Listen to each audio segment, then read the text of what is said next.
Nah, orang-orang ini itu lewat, seolah-olah lapak bapaknya Friendly ini tutup. Padahal kenyataannya, orang tua Friendly ini duduk di lapak nungguin orang-orang yang nyetor buah naga. Lapak ini kondisinya gelap, gelap banget.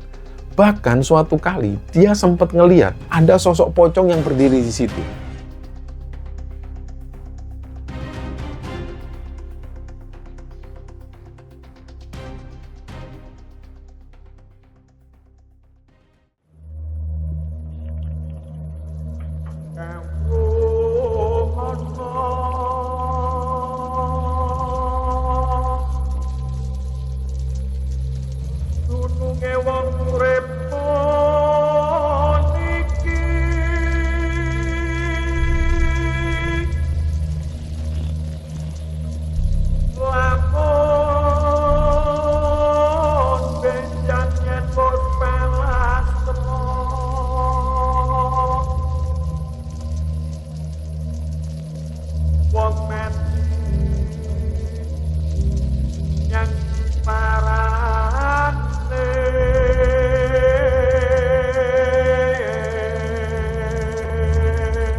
Bismillahirrahmanirrahim. Assalamualaikum warahmatullahi wabarakatuh. Sobat Kembara Sunyi dimanapun teman-teman berada. Pada kesempatan kali ini kami akan membagikan kisah yang dikirim oleh Sobat Kembara yang bernama Friendly yang asalnya dari Banyuwangi. Sebelum kita masuk ke ceritanya, untuk teman-teman yang nonton tayangan ini dan belum subscribe, jangan lupa untuk subscribe lebih dulu agar channel Kembara Sunyi ini lebih berkembang lagi dan kami lebih bersemangat lagi dalam membuat konten-konten terbaru di Kembara Sunyi. Dan untuk teman-teman yang telah mendukung kami sejauh ini, kami mengucapkan terima kasih banyak. Semoga amal kebaikan teman-teman dibalas kebaikan berlipat oleh Allah Subhanahu wa Ta'ala.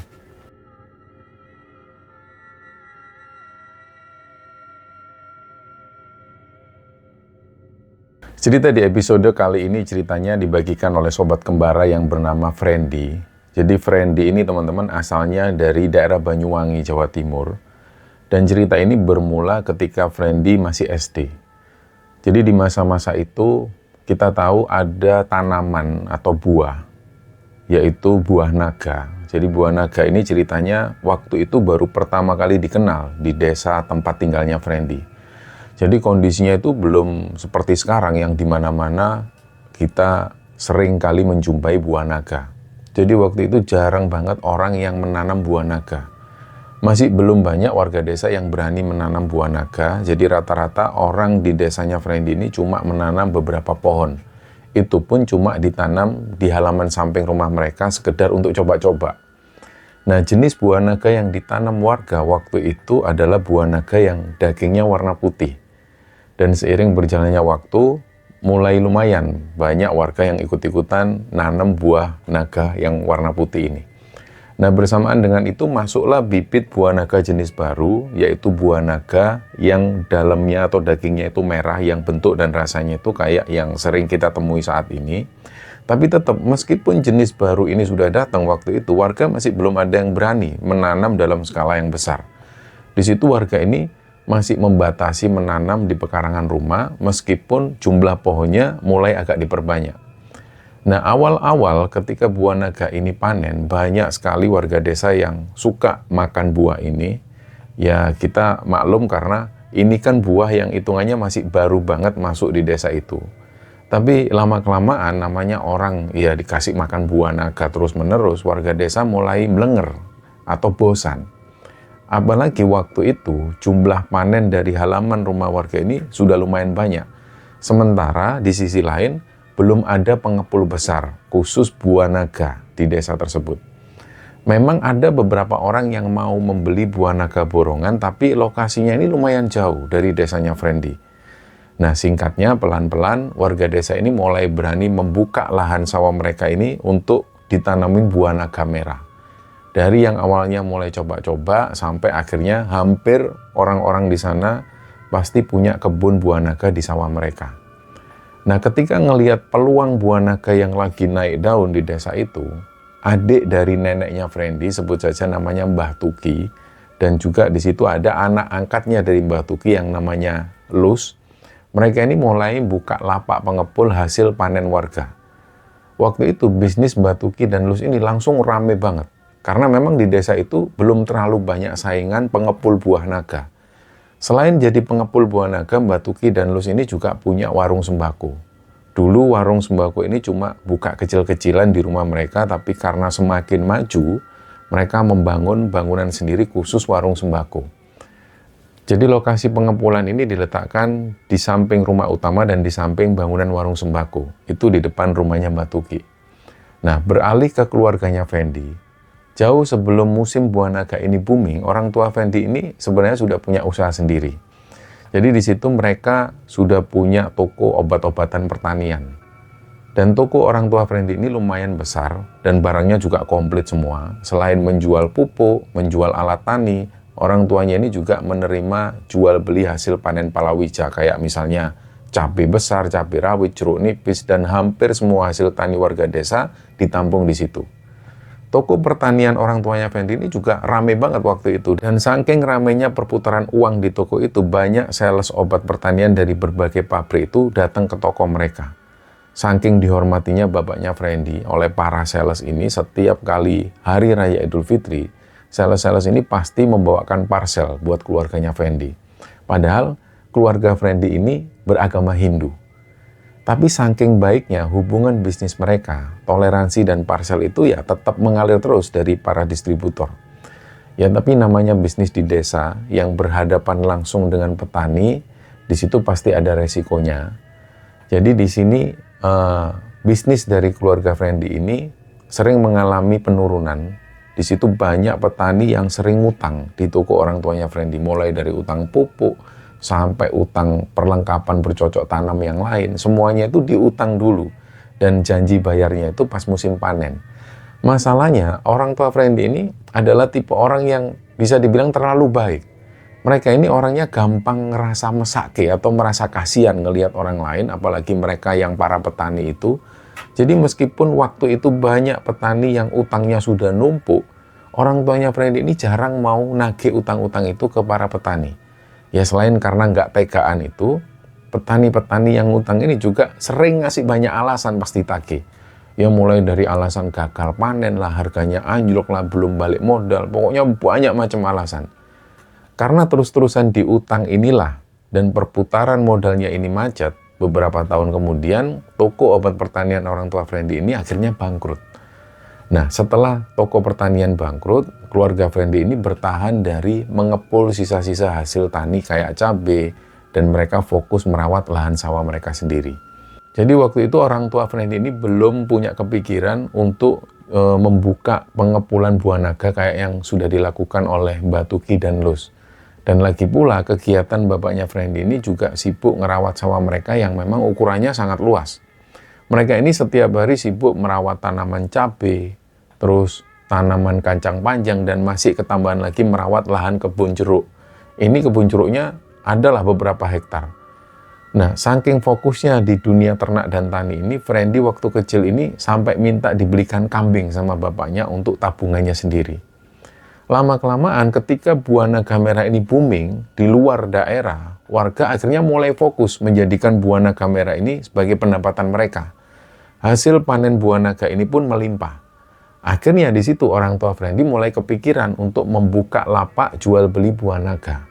Awalnya mereka ini merasa sungkan mau buka lapak pengepul buah naga karena rumah mereka ini jaraknya itu cuma sekitar 50 meter dari lapak penimbangan buah naganya Lus dan juga Mbak Tuki. Akhirnya di situ keraguan ini semakin kuat karena orang tua Fendi ini masih ingat betul kejadian di masa lalu dengan Mbak Tuki. Jadi ceritanya dulu, ketika orang tua Fendi ini ada rencana mau bikin usaha, Mbak Tuki itu pernah bilang secara terang-terangan kalau dia nggak setuju orang tua Fendi ini buka toko sembako. Padahal waktu itu orang tua Fendi ini cuma mau buka warung kecil-kecilan. Nggak lama setelah Mbak Tuki melarang orang tuanya Fendi buka toko sembako itu, si Lus, anak angkatnya Mbak Tuki itu, ini tiba-tiba buka warung sembako yang besar. Nah, dari kejadian itulah orang tua Fendi ini merasa kayak disingkirkan secara halus supaya Lus itu bisa buka usaha tanpa saingan. Dan karena ngalah itulah akhirnya waktu itu orang tua Fendi memilih untuk buka toko obat pertanian. Nah, jadi mengingat rekam jejak hubungan yang kurang enak dengan tetangga sekaligus kerabatnya itu, orang tua Fendi ini jadi mikir dua kali mau buka pengepulan buah naga. Ya takutnya nanti disangka mau menyaingi lapaknya Lus tadi. Tapi di tengah keraguan itu, orang tuanya Friendy ini diyakinkan oleh salah satu bos besar pengepul buah naga langganan mereka. Jadi si bos ini ngasih nasihat yang membuat bapaknya Friendy ini sadar. Intinya si bos ini bilang kalau urusan rezeki itu kan sudah ada yang ngatur. Ya niat kalian ini kan buka lapak kan untuk cari makan, bukan niat untuk nyaingi orang lain atau matikan rezeki orang. Coba kamu lihat orang yang jualan di pasar itu, lapaknya itu kan jejer-jejer. Itu mereka jualan barang yang sama loh ya, tapi tetap laku semua. Masa kamu nggak berani memulai bisnis ini? Toh kamu juga punya kebun buah naga sendiri yang luas juga. Kalaupun nantinya nggak ada warga yang mau menjual buah naganya ke lapakmu, kan kamu tetap bisa panen dari kebunmu sendiri. Nah akhirnya, setelah mendengar pencerahan dari si bos itu, hati orang tua Friendy ini akhirnya mantep. Mereka mulai berbelanja kebutuhan lapak. Di situ mereka mulai beli keranjang plastik untuk wadah buah, mereka juga beli timbangan duduk yang kapasitas besar, dan mereka mulai menyiapkan semua peralatan metik buah naga dengan kualitas yang bagus. Dan omongan si bos ini ternyata terbukti. Dengan berjalannya waktu, mulai banyak petani desa ini yang menjual hasil panen buah naga mereka ini ke lapak orang tuanya Friendy. Sikap orang tua Friendy yang jujur ini membuat petani di sana itu nyaman. Dan saking majunya bisnis tersebut, dari hasil keuntungan pengepulan buah naga ini, orang tua Friendy itu sampai bisa membeli mobil pickup baru untuk kendaraan operasional. Dari semenjak mobil pickup itulah, semakin bertambah banyaknya warga yang datang ke lapak orang tuanya Friendy. Karena selain untuk menimbang buah naga, orang tua Friendy ini kan juga menyediakan jasa petik buah naga, sekalian jasa untuk memuat buah naga langsung dari sawah menuju ke lapak. Jadi di situ petani ini nggak perlu repot-repot ngangkut sendiri. Waktu itu bapaknya Friendy ngangkat sekitar 3 orang anak buah yang tugasnya setiap hari ini turun ke sawah untuk memanen buah naga. Jadi kondisi lapak orang tua Friendy ini sibuk banget, hampir 24 jam lapak ini nggak pernah sepi aktivitas. Lampu di depan rumah itu selalu nyala terus. Nah kalau malam, suara orang yang kayak maku-maku peti kayu ini saling bersautan dari malam sampai subuh. Dan dalam bisnis buah naga ini memang ada jam-jam kerjanya. Dari pagi sampai sore itu jadwalnya ke sawah untuk memanen buah naga, sekalian penyortiran di lapak, terus setelah maghrib sampai malam, buah naga yang sudah dipilih ini langsung dipindahkan, ditata rapi ke peti kayu. Buah naga dari lapak orang tua Friendy ini rutin dikirim menuju ke kota-kota besar, kayak misalnya Bandung, Jakarta, Bali, dan bahkan dipasok untuk masuk ke supermarket besar. Waktu itu lapak milik keluarga Friendy ini, ya bisa dibilang ada di puncak kejayaannya. Ini bisa jauh mengalahkan lapaknya Lus dan juga Mbak Tuki. Tapi sayangnya justru di saat usaha keluarga Friendy ini lagi sukses-suksesnya, hal-hal ganjil ini mulai bermunculan. Jadi banyak sekali gangguan-gangguan yang mereka alami. Pernah suatu ketika, mereka itu bahkan mengalami sendiri, jadi seluruh rumah itu tercium aroma yang busuk banget.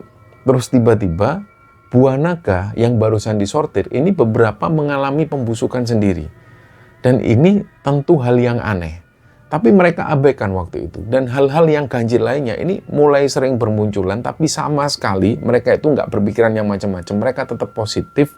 Mereka merasa hal itu normal. Nah, waktu pun berjalan. Ketika waktu itu tiba-tiba ada COVID-19. Jadi suatu malam, bos besar pengepul buah naga yang selama ini menampung semua hasil panen dari lapak orang tuanya Friendy, ini tiba-tiba beliau itu bikin story di WA. Nah, di foto status WA-nya itu, si bos ini sedang dirawat di rumah sakit. Nah, di situ bapaknya Friendy ini langsung nanyain kabar. Kenapa bos? Positif COVID bos? Nah, si bosnya ini membalas, iya nih, aku lagi di rumah sakit, ini kayaknya aku kena COVID. Nah, bapaknya Friendy langsung mendoakan, ya wes bos, semoga cepat sembuh ya bos. Dan si bos ini cuma membalas di situ, amin. Nah, keesokan harinya, bapaknya Friendy dapat kabar bahwa bos besar itu meninggal karena COVID. Dan kabar ini jelas membuat bapaknya Friendy kaget. Bukan cuma karena kehilangan rekan bisnisnya, tapi juga di situ memang ada urusan utang piutang yang jumlahnya besar. Jadi ketika bos ini meninggal, posisi bos tersebut itu masih membawa uang hasil penjualan buah naga milik orang tuanya Friendy yang sejumlah 36 juta. Nah, uang 36 juta itu uang dari Buah Naga yang sudah dikirim keluar kota tapi memang belum sempat ditransfer ke bapaknya Friendly. Dan tentu uang segitu di masa-masa itu nilainya besar untuk modal di desa. Dari situlah bapaknya Friendly ini datang secara baik-baik ke rumah keluarga almarhum untuk menanyakan uang 36 juta itu ke istrinya si bos. Tapi sifat bapaknya Friendly yang gak tegaan ini mulai muncul lagi di situ. Bapaknya Friendly ini nggak tega untuk minta dengan keras, apalagi sampai maksa-maksa, karena posisi istri si bos ini kan juga lagi berduka. Apalagi yang jadi korban belum dibayar ini bukan cuma orang tuanya Friendly. Banyak pengepul lain di desa-desa sebelah ini yang uangnya juga belum dibayar sama almarhum. Ada beberapa pengepul ini yang saking marahnya di situ, mereka ini sampai narik paksa mobil. Dan barang-barang berharga dari rumah itu juga diambil sebagai jaminan. Waktu itu bapaknya Friendly sebenarnya sempat disuruh untuk membawa mobil pickup milik almarhum untuk dijadikan jaminan. Akhirnya ya mau nggak mau dibawalah mobil pickup itu ke rumah Friendly. Tapi baru menginap 1 hari mobil ini di rumah orang tuanya Friendly, istri si bos ini datang lagi ngambil mobilnya. Alasannya mobil itu mau dijual untuk dicairkan menjadi uang cash supaya bisa membayar utang-utang almarhum. Akhirnya ya orang tua Friendly membiarkan istri Pak Bos itu mengambil mobil tersebut. Harapannya ya setelah mobil ini laku, bakal dikasih ke orang tua Friendly uang cash 36 juta. Nah, saking butuhnya uang buat muter usaha dan makan sehari-hari itu, akhirnya kambing-kambing tabungan masa depan Friendly ini dijual semua. Beberapa lahan pertanian keluarga mereka juga ikut terpaksa dijual sampai akhirnya aset mereka ini cuma sisa beberapa bidang tanah. Dan di masa-masa yang sulit itu ada seorang tetangga namanya Pak Jagal. Pak Jagal ini orangnya kaya dan profesinya adalah seorang jagal sapi. Dulu Pak Jagal ini pernah menawar tanahnya yang dirawat sama bapaknya Friendly.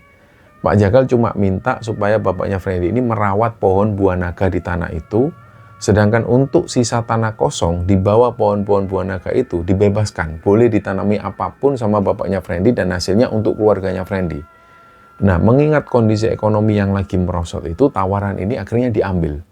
Dan di lahan di bawah pohon naga itu orang tua Friendly menanam cabai rawit, nanam pare, nanam terong, dan nanam sayuran lain untuk menambah pemasukan sehari-hari. Nah, kabar dari istri almarhum bos itu, setelah mobil pickup ini dibawa, istri almarhum ini tiba-tiba hilang, nggak ada kabar sama sekali. Dan artinya ya mereka harus merelakan uang 36 juta itu. Mereka berusaha melanjutkan bisnis penimbangan buah naga dengan menjalin kerjasama dengan bos pengepul lain dari kota. Tapi semenjak mereka buka lagi dengan bos yang baru ini, suasana lapak itu nggak kayak biasanya. Memang lapaknya nggak seramai dulu, dan ibunya Friendly bilang kalau beliau itu ada rencana untuk mageri omah atau minta perlindungan gaib pada orang pintar. Ya kita tahu mereka ini atau orang tua Friendly ini berasal dari agama Hindu, mungkin mereka punya kepercayaan sendiri untuk itu. Jadi ibunya ini mau minta perlindungan gaib ke orang yang ngerti. Tujuannya supaya kalau ada orang yang nggak suka sama usaha mereka, lapak itu minimal ada benteng gaibnya. Tapi waktu itu ibunya Friendly ketika mengusulkan itu, bapaknya Friendly ini yang malah marah-marah. Bapaknya Friendly ini orangnya lebih rasional. Beliau cuma bilang, wis zaman sekarang kok masih percaya sama yang gituan. Kita ini nggak pernah jahat sama orang. Kita nggak pernah ngerugiin orang, jadi nggak mungkin ada orang yang tega berbuat seperti itu ke keluarga kita. Akhirnya nggak jadi.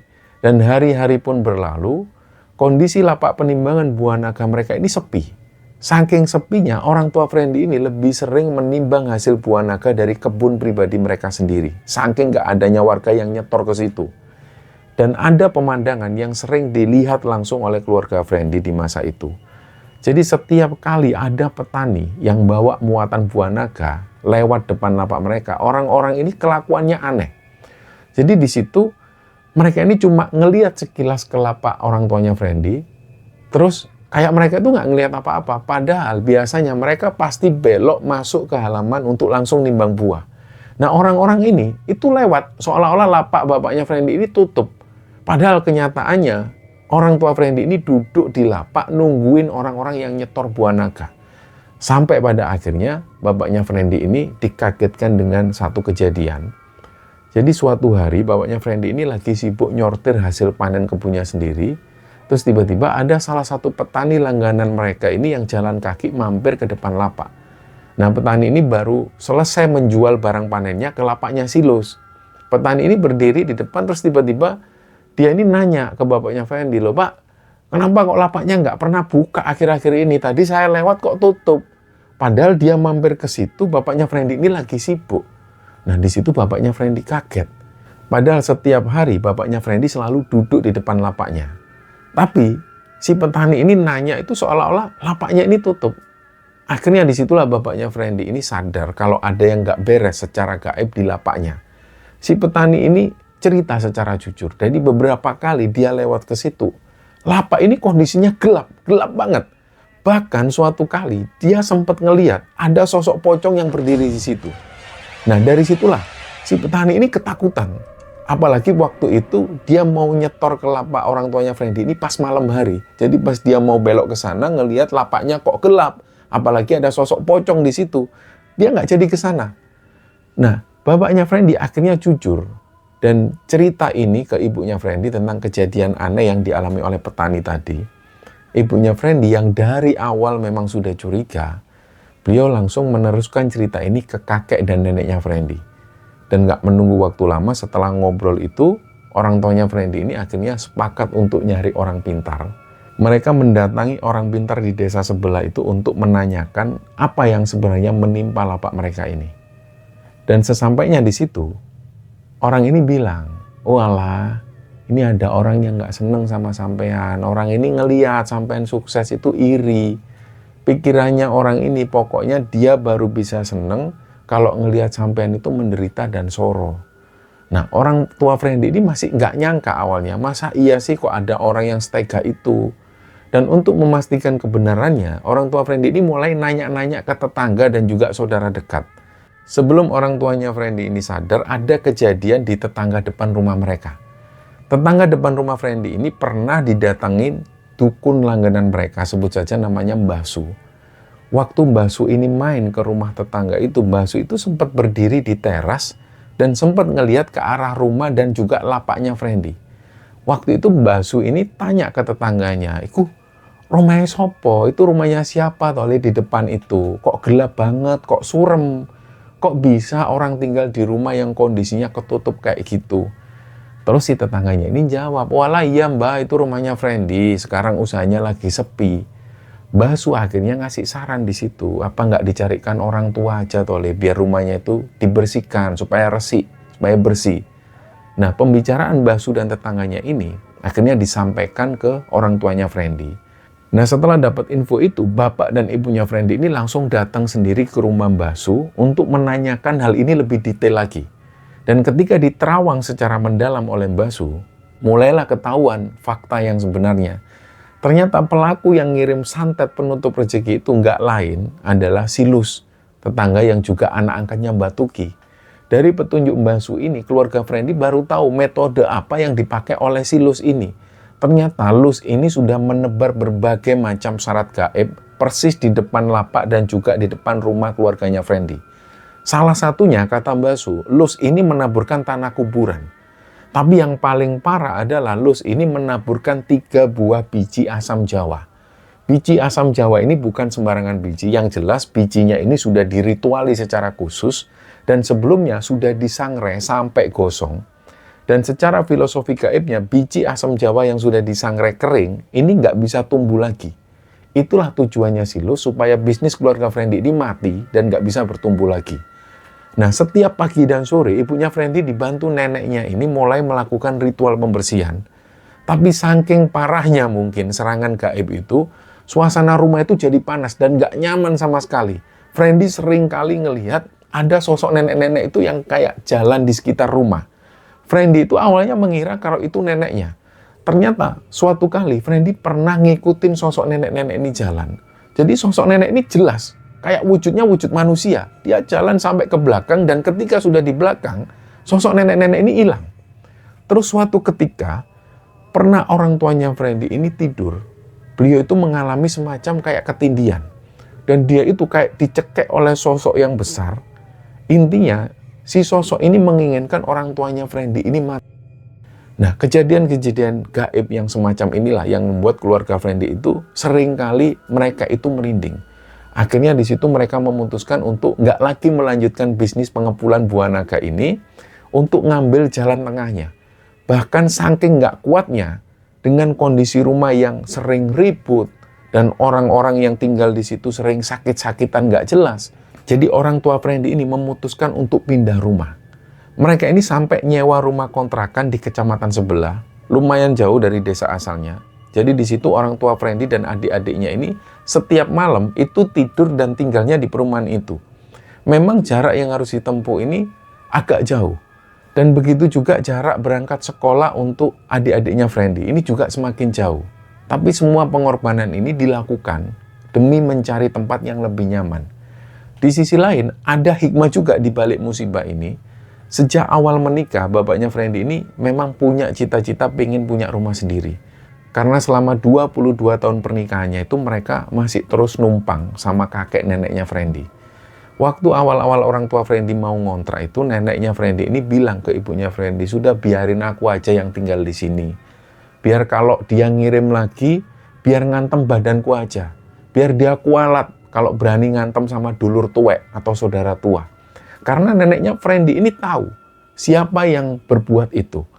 Nah, semenjak mereka sadar kalau keluarga mereka ini diguna-guna oleh Silus, keluarga Frendy jadi jauh lebih mendekatkan diri pada Tuhan.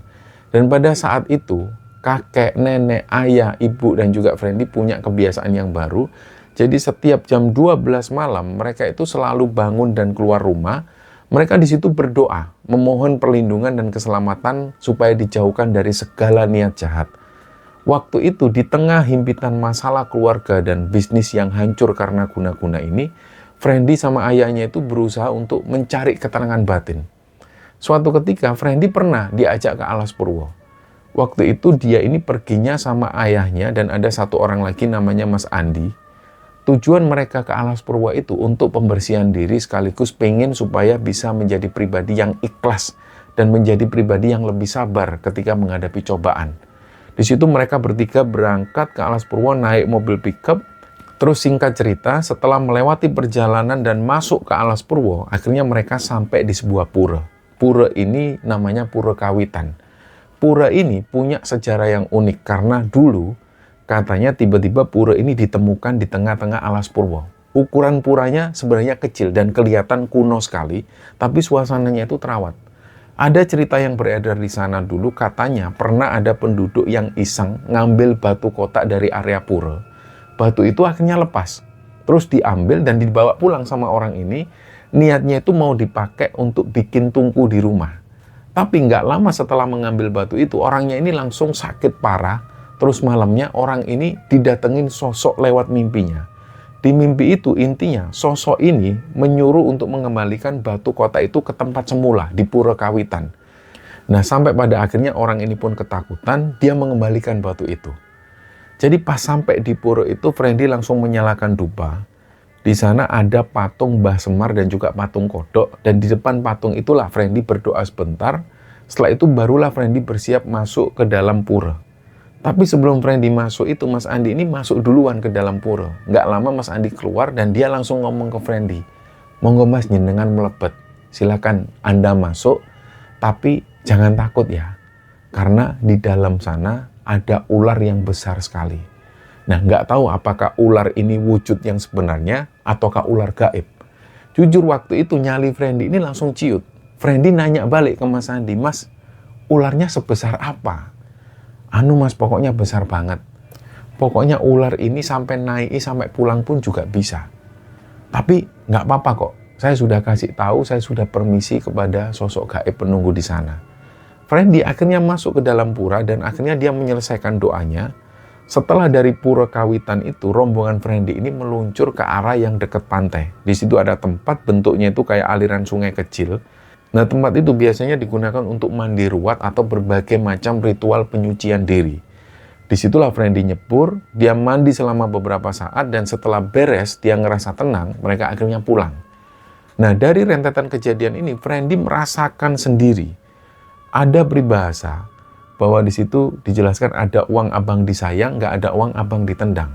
Friendy ini bisa merasakan kontras sekali perbedaan perlakuan orang-orang ketika keluarganya yang sedang berkecukupan dibanding pada saat kondisi yang waktu itu mereka lagi jatuh.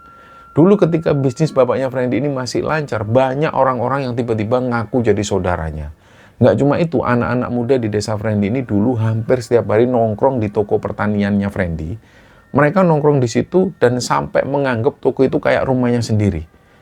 Tapi ketika Friendy ini mengalami kemerosotan ekonomi, semua teman-teman dan orang-orang yang dulu itu hilang. Nggak ada satupun teman yang mau datang atau sekedar main seperti dulu. Dan yang lebih membuat sakit hati lagi bukan cuma teman atau orang luar yang berubah. Orang tua dari ayah kandungnya Friendy sendiri, baik yang kandung maupun ibu tiri dari bapaknya, ini mereka malah nggak peduli ketika ngelihat kondisi bapaknya Friendy yang lagi hancur. Nah, singkatnya, setelah rutin melakukan berbagai macam ritual pembersihan diri, hati keluarga Friendy ini pelan-pelan mulai kebuka. Mereka perlahan mulai bisa belajar lebih sabar, dan yang paling penting, mereka mencoba untuk mengikhlaskan semua perbuatan jahat yang telah dilakukan oleh Luz. Ibu Fendi ini ngasih wejangan, selama santet atau gangguan gaib yang dikirim sama Luz itu nggak sampai mengancam nyawa anggota keluarga, hal itu masih bisa ditoleransi. Nah, itulah kenapa alasan keluarga Friendy ini sama sekali nggak membalas santet itu ke Luz. Mereka mengalah. Dan pesan penting dari Friendy dan keluarga adalah jangan pernah menyepelekan hal-hal yang kelihatannya kecil dan jangan pernah meremehkan keberadaan makhluk yang tak kasat mata di sekitar kita. Selain itu, kita harus selalu berhati-hati dalam bergaul dengan siapapun. Jangan terlalu baik sama orang sekitar karena nggak semua orang ini punya hati yang sama baiknya dengan kita. Kadang kebaikan kita ini memancing iri dengki. Dan satu lagi pesan dari Friendy, jangan cuma hidup memikirkan harta dan kekayaan. Uang bisa habis, bisnis pun juga bisa hancur, tapi yang paling utama dan harus kita syukuri adalah kalau kita ini masih diberikan kondisi yang sehat dan panjang umur. Dan untuk saat ini, Friendy menetap di Bali, dia fokus menyelesaikan kursus bahasanya dan rencananya tanggal 31 Januari dia akan berangkat kerja di Jepang. Friendy kerja di Jepang ini sekitar 5 tahun ke depan. Dan semoga dari kisah ini kita bisa mengambil hikmah dan bisa mengambil pelajaran berharga. Mohon maaf jika ada salah-salah kata. Wassalamualaikum warahmatullahi wabarakatuh.